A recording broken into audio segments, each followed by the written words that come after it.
We acknowledge with gratitude that we are gathered on the traditional, ancestral, and unceded territory of the Coquitlam First Nation, who have lived here for thousands of years and continue to care for these lands and waters. We also recognize the shared territory of the Coast Salish peoples, including the Tsleil-Waututh, Cathy, and Musqueam nations. We honor their enduring presence and ongoing contributions to this region.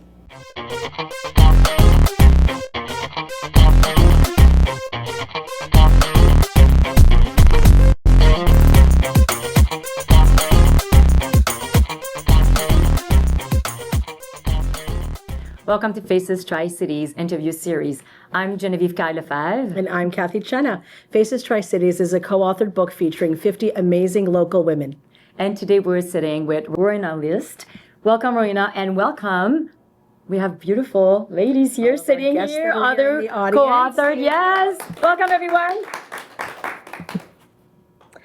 So, Rowena. Yeah, I know, right? I'm thinking. I know, right? I'm thinking, Rowena, I have so many questions for you. Okay, well, let's start with the first one. So, what inspired you to get involved in this local initiative? Great question. I wanted to support the two of you. So, we've done other initiatives in the past, and I've known Cathy for many, many years. We talk about how it's sort of come full circle now. And when you reached out, I thought, why not? I like to support women, I like to support local women, and I wanted to support the two of you and be a part of this initiative. Thank you. Yes, thank you so much for supporting us. That's very kind. What impact does sharing your story have on the Tri-Cities community, Rowena? You know, that's another great question, and I don't know 100% what the impact is yet.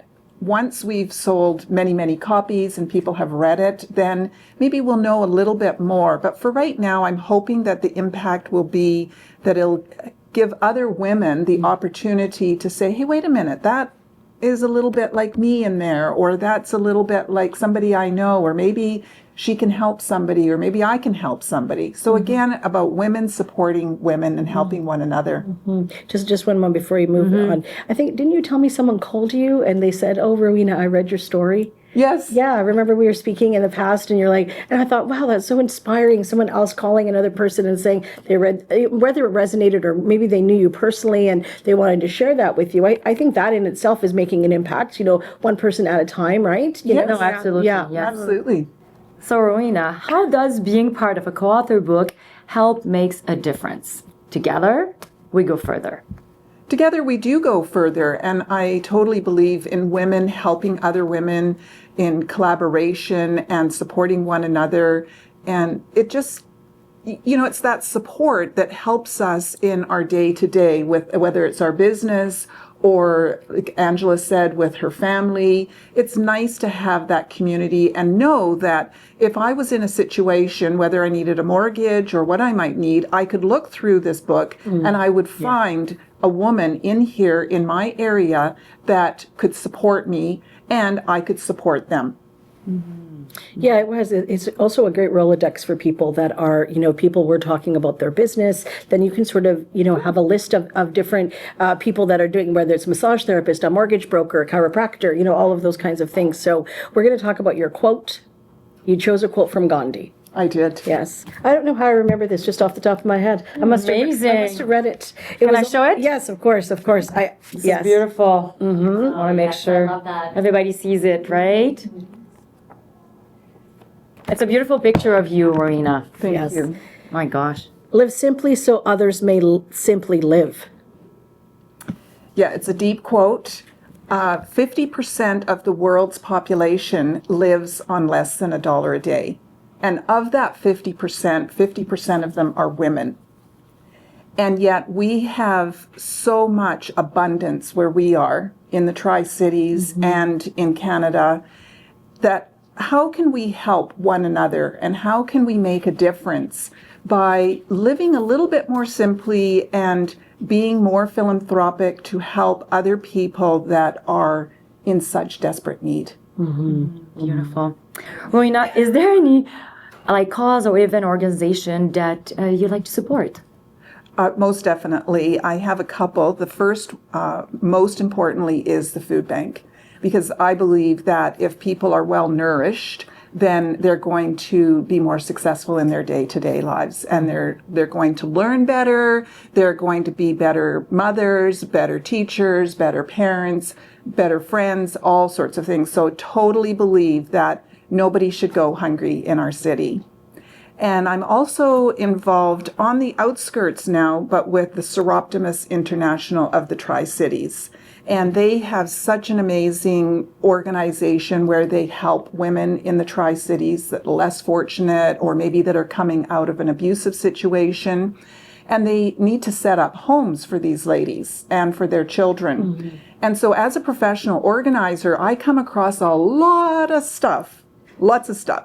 And when I have a lot of stuff that I can donate to Bee's Closet, to the Tri-Cities, to the women, then that really fills my cup. And I know that then I'm on mission for my company and the work that I am doing. You were just at their gala, weren't you, Jen? Yeah, I just went to this Optimist Spread Your Wing Gala. It was very inspiring. I even said, Cathy, I said, this is like, they're really making a difference with younger women, and they're also highlighting the heroes in our community. And I left, and I was like vibrating. I was like, this is amazing. I loved the theme. Mad Hatter theme this year. Yes. That was fantastic. Love seeing all the costumes and everything. Rowena, have you ever mentored anyone in the community? Oh, goodness. Now you're making me go back into my memory bank. Yes. Yes, I have. Yeah, tell me a little bit about that. Well, I think I've mentored a lot of people along the way, and maybe a lot that I didn't even know. But I get phone calls, and people will say, I heard you speak at an event, because I did through the Seroptimus, we used to do very large speaking engagements where they would charge people to attend.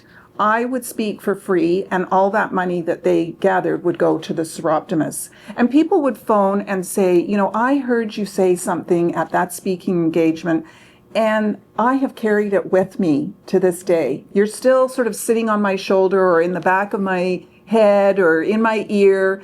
And to this day, I'm still using those words of wisdom that you shared. Mm-hmm. How does that make you feel? Well, I think it's an empowering feeling for sure. And it's nice to know that the work that we're doing as women, whatever work it is, that we are touching lives as we're going through our community. So we're going to touch on local diversity now. So do you feel the Tri-City reflects the diversity of its people? It does reflect the diversity of its people, for sure. There's all different events going on at different times that are, multicultural. There's things for young families, things for seniors. I feel it's a great community. I'm going to say I'm new to the community. I've been here 10 years, and I really have embraced what this community does. Beautiful. In your story, we're going to have you touch on it a little bit, but you talk about being at a crossroads and finding your voice, so many years later. Just take us back to that moment and when you did, just prior to finding your voice. What was that like for you? And then just share with us the transition. Well, the finding my voice happened when I was in a relationship where my voice was not recognized or appreciated or heard. I like how she said that it wasn't recognized as she's twitching. I know there was a bit of a stretch, which I like it, right? Let's just be trying to be diplomatic here. Yes.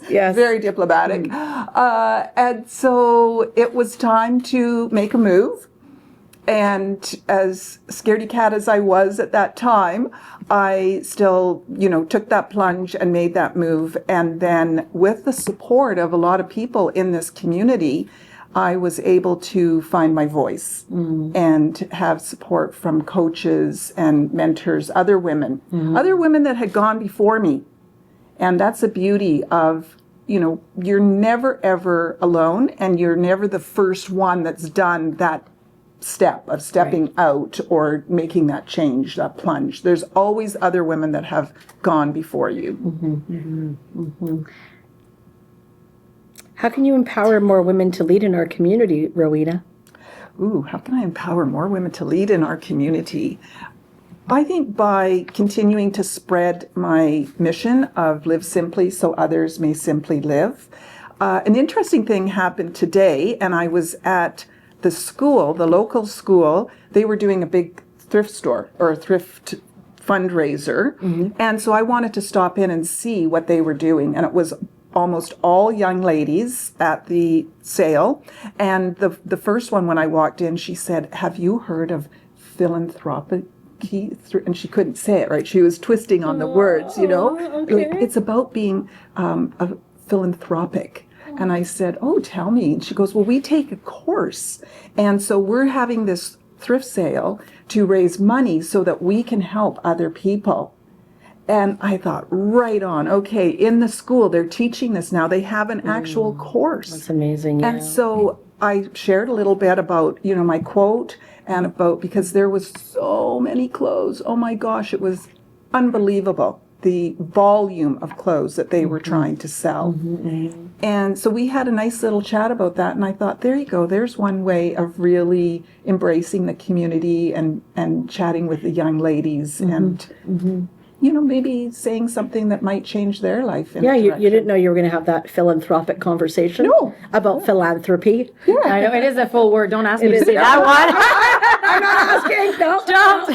The French Well, girl how do you here. say it in French? A philanthropique. Very similar, but you see that I can say. Yes. So, ladies. Philanthropic is fine, philanthropique. but you can't say philanthropic. Okay. Not with the English accent. It's all fine. I say it for you. Don't worry. That's okay. That's okay. Well, Rowena, I like to. I'm curious. Is there any co-authors here that has a question for Rowena? I have a question for you. I just absolutely love what you said. I'm so excited and inspired myself to get home and get my closet out to some of these organizations that you had talked about. And I'm wondering for you, what was that straw that broke the camel's back where you decided, I'm going to give myself a different life? Oh, well, we were driving and on the way to Whistler, so we have 2 hours ahead of us. And every time I started to say something, I would be interrupted. And at that moment, it was something in my voice, in my throat chakra, just stopped.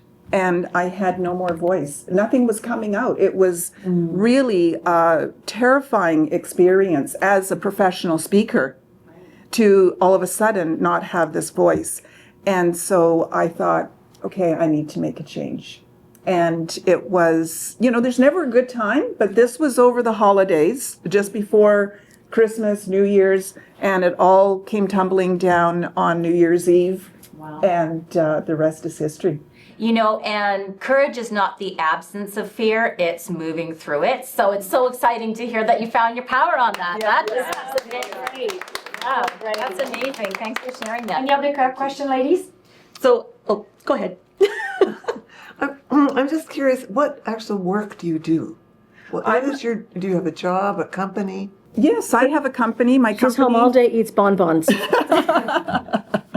My company is called Getting It Together, gettingittogether.ca, and I am a professional organizer. I help people downsize, clear out their clutter, set up systems, and I also do speaking engagements on the subject of how clutter affects you, or Superwoman Sanity Saver. There's different ones on my website.